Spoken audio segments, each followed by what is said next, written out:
Bienvenida a las personas que estén viendo este video. Este video corresponde a la práctica 2, estudios de demanda del grupo B de la Universidad de la Gran Colombia en la asignatura de Tránsito y Transporte, conformado por Fanny Gutenberg, Kelly Zuluaga, Valentina Sánchez y quienes hablan, Nicole Santamaría. Lo primero es realizar la clasificación en la zona, donde encontramos que para el acceso norte solamente se permite el movimiento directo y el giro a la derecha. Para el acceso sur se permite solamente el movimiento directo, giro a la izquierda, giro a la derecha. En el occidental, movimiento directo y giro a la derecha.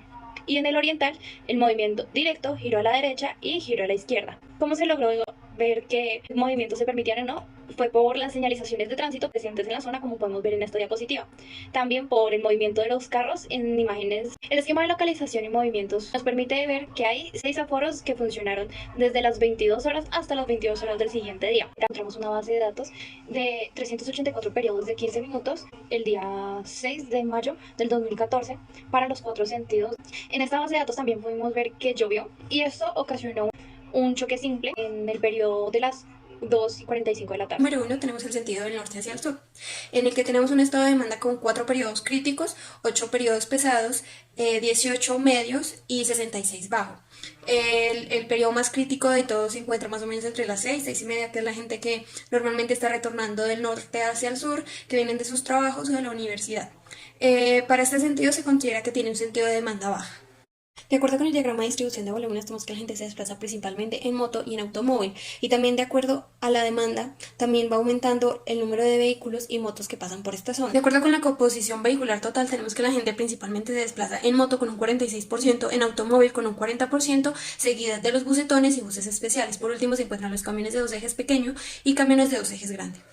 Con respecto a la composición vehicular liviana, tenemos que nuevamente, la gente se desplaza mayormente en moto con un 46%, luego en automóvil con un 40% y por último en bicicleta. De acuerdo con la composición vehicular del transporte público, tenemos que por esta zona circulan principalmente buses y buses especiales y en un menor número colectivos y buses pequeños, ya que buses intermunicipales o articulados, biarticulados, camiones más grandes, pues no se encuentran por esta zona.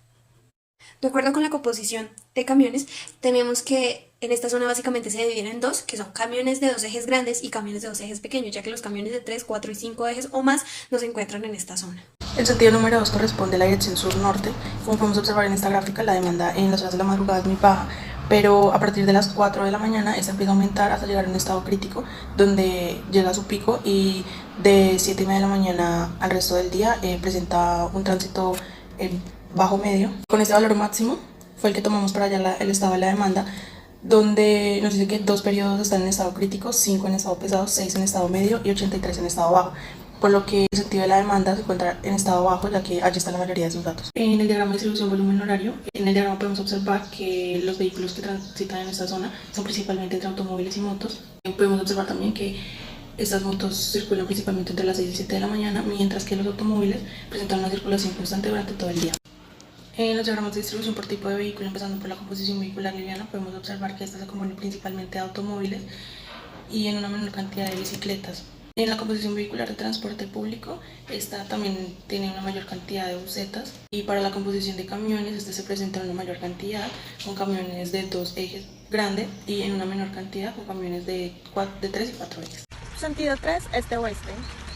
Encontramos un estado de demanda con 11 periodos críticos, 40 pesados, 20 medio y 25 bajo. En el diagrama de distribución de volúmenes por horario podemos analizar que hay 3 horarios pico, entre las 6 y 6:30, el de las 5 y las 8, que es el más marcado, y las 10 de la noche a 11 de la noche. Composición vehicular total. Se destacan los automóviles con un 46%, motos con un 26%, busetón con un 13%, colectivos 4%, buses 5%, bus especial 2%, y en esta zona no encontramos ni alimentadores, ni articulados, ni biarticulados. Composición vehicular liviana. Encontramos automóviles con 5.919 vehículos, colectivos con 3.375 y bicicletas con 169.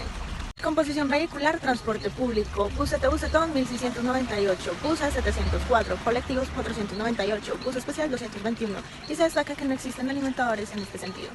Composición camiones. Encontramos camiones de 2 ejes grandes con una cantidad de 167, camiones de 2 ejes pequeños 95, camiones de 3 y 4 ejes 23, camiones de más de 5 ejes 3 y camiones de 5 ejes 1. El sentido 4 corresponde a la dirección este-oeste de la zona. Podemos observar cómo tiene una demanda muy baja en las horas de la madrugada. Ya después tiene un tránsito medio a las 5:30 de la tarde más o menos, que ya empieza la gente a salir del trabajo, hasta llegar a un pico a las 6:30 de la tarde. De acuerdo con este valor máximo, se halló el estado de la demanda, donde se encontraron 2 periodos con estado crítico, 11 con pesado, 41 con medio y 42 con bajo, siendo que este sentido de demanda sea de media a baja, ya que la mayoría de sus datos se encuentran ubicados en esas zonas. Tomando la distribución de volumen horario, encontramos que la mayor cantidad de vehículos que pasan son automóviles, que es el color azul de la gráfica, y a motos, que es el color rojo. Como podemos ver en este diagrama, donde los automóviles ocupan un 52% de la cantidad de vehículos que pasaron en la zona, siguiendo por las motos, que ocuparon un 28%. También se puede observar como el tránsito de motocicletas aumenta en las horas pico, mientras que lo de los automóviles se ve constante. El resto, como son los buses especiales, las bicicletas o las busetas, se mantienen en un mismo porcentaje durante todo el tiempo, excepto en las horas de la madrugada, donde hay un nivel de tráfico bajo. En este diagrama podemos observar la composición vehicular liviana, que es la que más porcentaje ocupa en esta zona, donde la mayor cantidad es de automóviles y en una menor cantidad bicicletas. Si vemos la composición del transporte público, observamos como la mayor parte le corresponde a la buseta, y si observamos la composición de los camiones, encontramos que la mayor corresponde a camiones de 2 ejes y en una menor cantidad camiones de 3 y 4 ejes. Como conclusiones tenemos que, al comparar el diagrama de distribución de volúmenes del sentido 1 y el sentido 2, obtenemos que estos dos tienen un comportamiento compensatorio. Es decir, el sentido 2, que es de sur a norte, tiene su pico más representativo en las horas de la mañana. En cambio, el sentido 1, que es de norte hacia el sur, tiene sus picos más representativos en las horas de la tarde. Podríamos decir entonces que en la mañana es la gente que se está desplazando hacia sus trabajos y en la tarde es la gente que está retornando hacia sus hogares. Al comparar el sentido 3 con el sentido 4, vemos que estos dos tienen un comportamiento similar, ya que ambos presentan picos más o menos en un periodo de tiempo similar. De acuerdo con el siguiente gráfico, que es un estado de demanda general, en donde se agruparon todos los 4 sentidos, tenemos que para esta zona se tienen 4 periodos en estado crítico, 48 en pesado, 20 en medio y 23 en bajo. Por ende, el sentido de demanda es pesado, ya que la mayor cantidad de periodos se encuentran en este estado. Además, tenemos un volumen máximo de 864 vehículos a las 6:15 horas.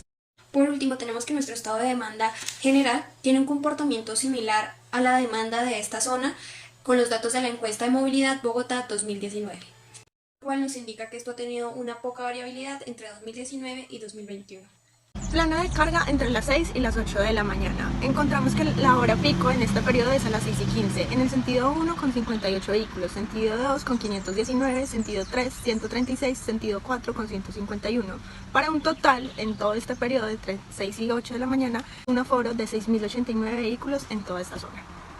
En conclusión, el sentido 2 es el que mayor cantidad de vehículos transitan, seguido del sentido 3, 4 y 1 respectivamente. El plano de carga entre las 5 y las 7 de la noche encontramos que la hora pico es a las 6:30, en el sentido 1 con 106 vehículos transitando, en el sentido 2 126, en el sentido 3 251, en el sentido 4 291, para un total de 774 vehículos transitando en este horario. Se registró un aforo total de 5.895 vehículos en la zona. Entre las 5 y las 7 de la tarde, el sentido 3 y 4 es donde transita mayor cantidad de vehículos, seguido del sentido 2. Y finalmente del sentido 1. Como conclusión, podemos decir que el comportamiento de esta zona es similar al de Bogotá y que los sentidos que más demanda tienen son el sentido 2 y 3, es decir, que más personas se dirigen de sur a norte y de este a oeste. Se ve muy poco tránsito en el sentido norte-sur. Esto, el accidente en la zona 1 pudo ser causante de que no hubiera alta demanda en las horas de la tarde y esto pudo causar afectaciones en los datos. También podemos decir que la mayor cantidad de vehículos que transitan son automóviles y motos, esto teniendo en cuenta que los datos son del 2014 y pues en ese tiempo el sistema integrado de transporte CITP no tenía tanta demanda ni habían tantos y tal vez por eso hay más vehículos particulares y motos que buses. Entonces pues tocará realizar este estudio, ¿no?, para ver cómo el aumento de este sistema de transporte ha influenciado en la demanda. Y con esto se concluye. Gracias por su atención.